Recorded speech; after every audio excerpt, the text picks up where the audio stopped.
sí va a pagar impuestos de solidaridad, y a eso se le denomina planeación fiscal en supuestos del ISO.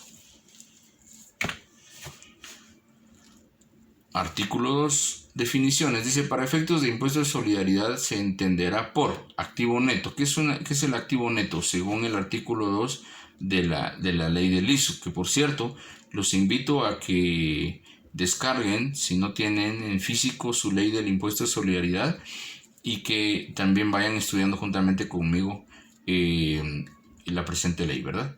Dice, activo neto, el monto que resulte de restar el activo total, las depreciaciones y amortizaciones acumuladas y reserva para cuentas incobrables, que haya sido constituida dentro de los límites del 3% sobre las operaciones del giro habitual del negocio, establecidos en la ley del impuesto sobre la renta, así como el total de los créditos fiscales pendientes de reintegro registrados en el balance general de apertura del periodo de liquidación definitiva anual del impuesto sobre la renta, que se encuentren en curso durante el trimestre por el que se determina y paga el impuesto. En sí, ¿qué es el activo neto, jóvenes? Es el activo que nos proporciona un balance general.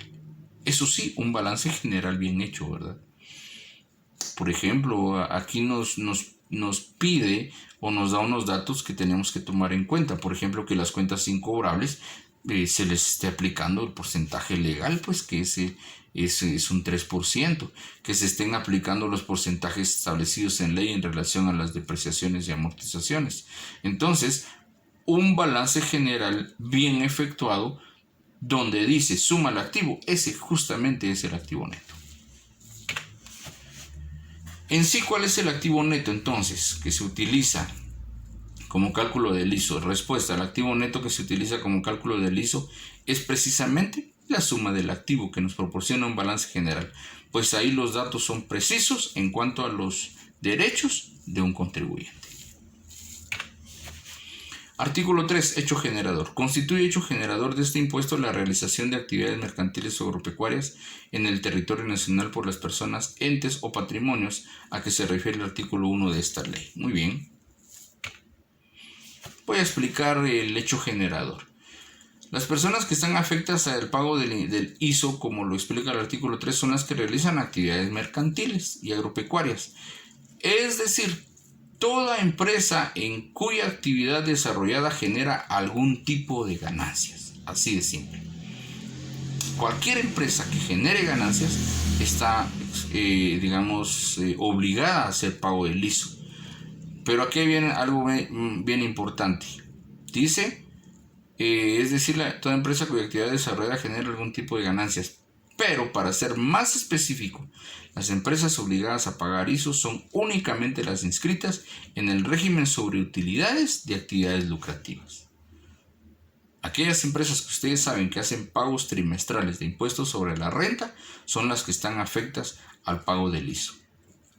Recuerdan que también hay empresas inscritas en el régimen sobre ingresos que hacen pago de impuestos sobre la renta mensual.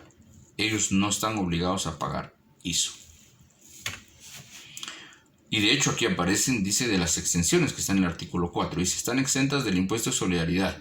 Número 1, los organismos del Estado, sus entidades descentralizadas o autónomas. Número 2, las universidades y los centros educativos no están afectas al impuesto de solidaridad. Los sujetos pasivos de este impuesto que inicien actividades empresariales durante los primeros 4 trimestres de operación. Esto es bien importante, jóvenes. Si una empresa se inscribe en determinada fecha, pongámosle la presente fecha, se inscribe el 9 de mayo del 2020. Según el artículo 4, lo que nos está diciendo es de que durante los próximos 4 trimestres de operación no está afecta esta empresa a hacer pagos de ISO.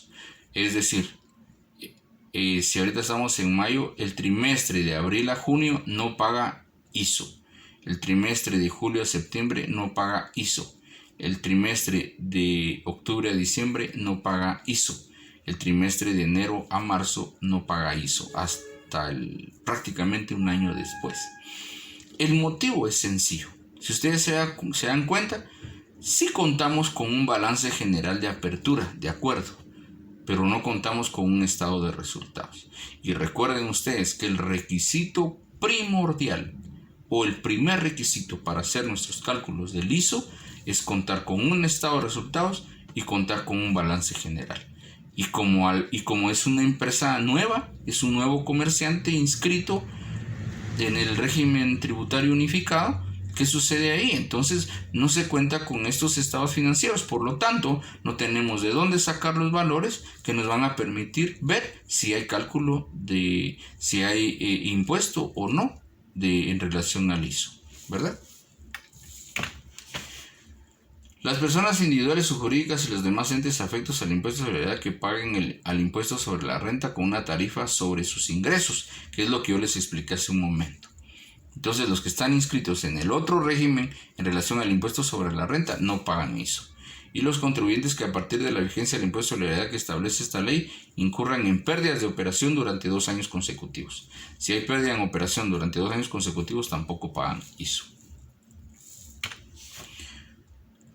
Los sujetos pasivos, según el artículo 5, están obligados al pago de impuestos de las personas y entes referidos en el artículo 1 de esta ley. Periodo impositivo. El periodo impositivo es trimestral y se computará por trimestres calendarios. Muy bien.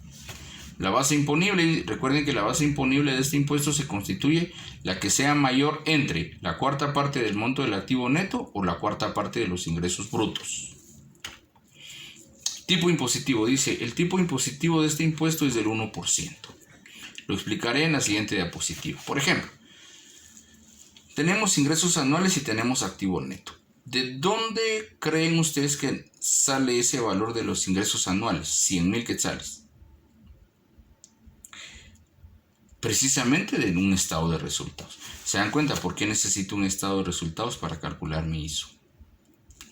¿De dónde saco el dato de mi activo neto de 80,000 quetzales? ¿De dónde? Precisamente de mi balance general. Entonces, para hallar mis ingresos anuales y para hallar mi activo neto, necesito de un estado de resultados y un balance general.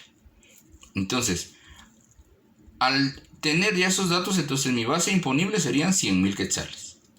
Dividido entre 4 y nos dan 25,000. Ahora, ¿por qué 4? Porque recuerden que son 4 trimestres, por eso es. Entonces dividido serían 25,000. Por el 1%, 250 quetzales de impuesto de solidaridad.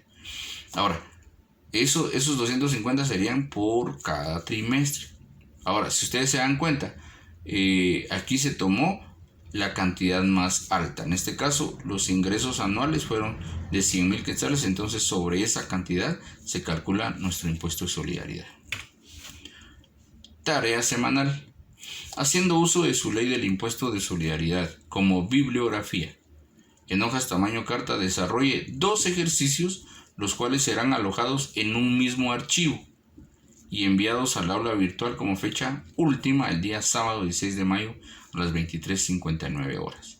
Tomen en cuenta esto, son 2 ejercicios, pero ustedes los van a alojar en un mismo archivo. Ejercicio 1. Crear un ejemplo cuyo resultado no permita pago de impuesto de solidaridad. Realice un estado de resultados. Y ejercicio 2. En base a los siguientes datos, detecte el activo neto de la empresa. Vale, aquí están todos los datos para que usted detecte el activo neto de la empresa. Desarrollando su balance general al 31 de diciembre de 2019. Dice, la empresa, el activo neto, al 31 de diciembre de 2019 cuenta con un efectivo de 100,000. Tomen en cuenta eso.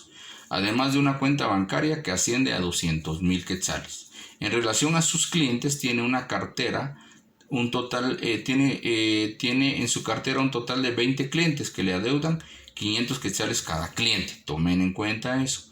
Además de contar con mobiliario y equipo para su oficina que le totaliza la cantidad de 10,000 y mobiliario de sala de ventas con 20,000 quetzales. Cuenta también con maquinaria que asciende a la cantidad de 200,000 y herramientas por 5,000, además de contar con 400,000 quetzales de mercaderías, de las cuales adeuda un 25%. Tomar nota de lo siguiente. Los activos fijos fueron adquiridos el 1 de enero del 2019 a aplicar depreciaciones con porcentajes máximos legales. La empresa tiene como política aplicar un 3% como reserva para cuentas incobrables. Calcule su activo neto para efectos de tributación ISO. Muchas gracias, jóvenes, y que Dios los bendiga.